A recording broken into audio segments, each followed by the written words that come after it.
I arrived in Buenos Aires. I didn't speak a single word of Spanish.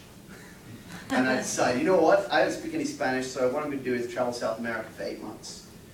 So I arrived in Buenos Aires, and I have a lot of stories. I had to kind of pick and choose the ones. This is in Cusco, in Peru. This is another jump that I made where I didn't know what was going to happen. This is a bungee jump I did.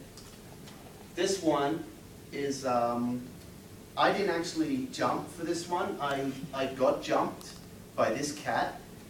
This is a park called Parque Ambuari in Bolivia. And it's a national park where they rehouse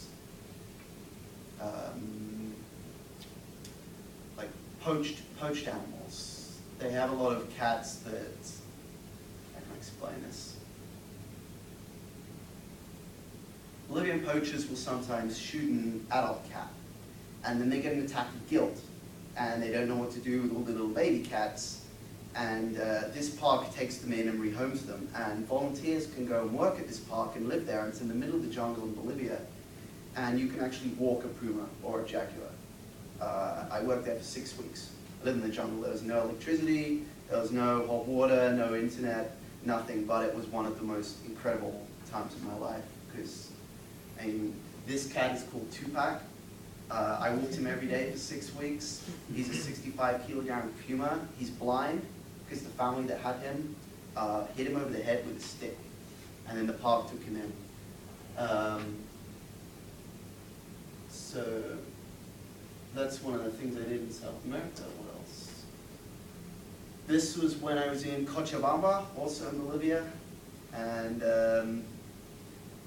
I decided that I wanted to learn how to paraglide. And Bolivia is a great place to do this because they don't really have any rules in Bolivia. You can do pretty much whatever you want. So everything's really, really cheap, and there's no safety regulations. So I thought this was the perfect place to learn how to paraglide. So I spent a week learning how to paraglide. In the first 2 days, you get the big chute. You have to just practice inflating your chute. The second 2 days, you go on 2 tandem flights. And then you do 8 solo flights.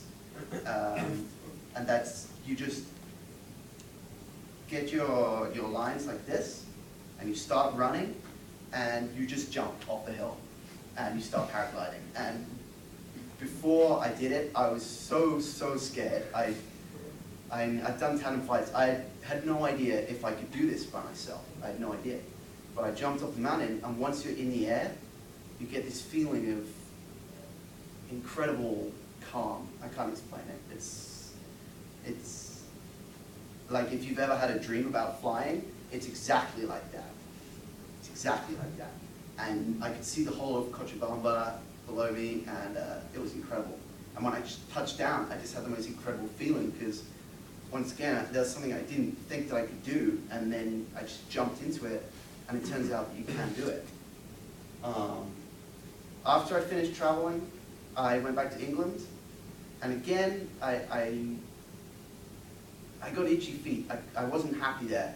I felt like I had to take another step. So I decided to move here to Chile. This is the first time I spoke in public to a large group of people. This is at Startup Weekend Santiago. It's a couple of months ago. I was pitching a business idea. And through a series of events after this, I ended up getting involved with the current company that I work with called Ketso. They're a technology startup. I'm a business development manager for them. And that's pretty much why I decided to start coming to Toastmasters. So I can improve my public speaking skills, I can improve my confidence, and be better prepared for the next leap, I don't know, whatever it might be. And this is I just want to finish with this little diagram, because this kind of sums up my attitude to life. This is your comfort zone. If you stay in this little circle, you will never do anything cool in your life. You have to jump out of it, because this is where the magic happens. This is Toastmaster.